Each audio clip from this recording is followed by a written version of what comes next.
Viewers இன்னைக்கு எல்லாருக்கும் அம்மா வாழ்த்து சொல்லிட்டு இருக்காங்க. Mother's day. ஸோ இது கொண்டாடுறதுல எனக்கு உடன்பாடு கிடையாது. எல்லா டேவும் அம்மாவை நல்லா வச்சுக்கிட்டா மதர்ஸ் டே தான். ஸோ அவங்கள சந்தோஷமாக வச்சுக்கிட்டே போதும் அப்படின்னு நினைக்கிறேன். நான் எப்பயுமே நான் விஷ் பண்ணதே கிடையாது எனக்கு விவரம் தெரிஞ்ச நாள்லேருந்து. ஏன்னா அவங்களுக்கு பிடிச்ச செண்பகப்பூ சின்ன வயசுலேருந்து எங்களோட அப்பா கடைக்கு போகும்போது பூ மார்க்கெட்டுக்கும். ஸோ அவங்களுக்கு பிடிச்ச செண்பகப்பூ கொடுப்பேன். நானே வச்சு ஒன்று வேறு யூஸ் இது எனக்கு பிடிச்சது. ஆர்குமெண்ட் பயங்கரமாக பண்ணுவேன். அதனால் எனக்கு வேணா எங்கள் அம்மா யூஸ் பண்ணியிருக்காங்க. ஏன்னா அவங்களுக்கு தெரியும் நான் இந்த சுச்சுவேஷனில் குழந்தை பெற்று வச்சிருக்கேன் அப்படின்னு சொல்லிட்டு. ஸோ நான் இறந்து போயிட்டாலும் என் பொண்ணோட ரூபத்தில் அவங்க இதயத்தில் அவளோட இதயத்தில் வாழ்ந்து அவள் பிள்ளைக்கு சொல்லுவா அப்படிங்கிறது எனக்கு நல்லாவே தெரியும். ஸோ அம்மா இல்லைனாலும் இருந்து கொண்டே இருக்கிறாள் என்ன, அதை யாரும் மாற்ற முடியாது, மறக்க முடியாது. ஏன்னா தடுக்கி விடும்போதெல்லாம் அம்மா தான் சொல்லுவோம். மெல்ல நடமா நீ நல்லாயிட்டே நினைக்காது அப்படின்னு சொல்லும்போதும் அம்மாவின் நினைப்பு தான் வரும்.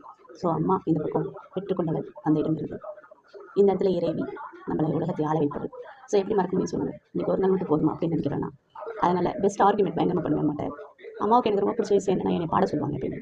அவங்களுக்கு ஏன்னா தெரியல, இந்த பாட்டு ரொம்ப பிடிக்கும். அது கர்ணரோட பாட்டு. உள்ளத்தில் நல்ல உள்ளம் உறங்காதென்பது வல்லவன் வகுத்ததடா கர்ணா வஞ்சகன் கண்ணனடா.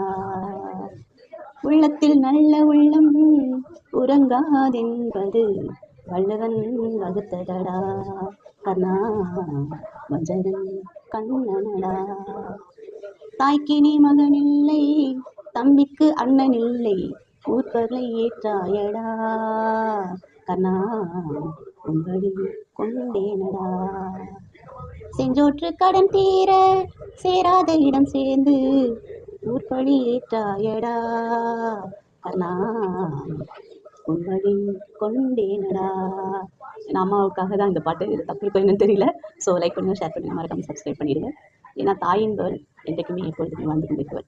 இந்த பூமின்றதும் தாய் தான். இவள் மடியில் படுத்துக்கொண்டு உறங்குவதும் என் தாய் மடியில் படுத்து வருவதும் ஒன்று தான். அந்த மடியின் சுகம் வேறு எங்கேயும் இல்லை, அதுதான் சுகம். ஸோ இந்த வீடியோக்கு லைக் பண்ணி ஷேர் பண்ணுங்கள், அண்ட் மறக்காமல் சப்ஸ்கிரைப் பண்ணுங்கள். Thank you, bye bye.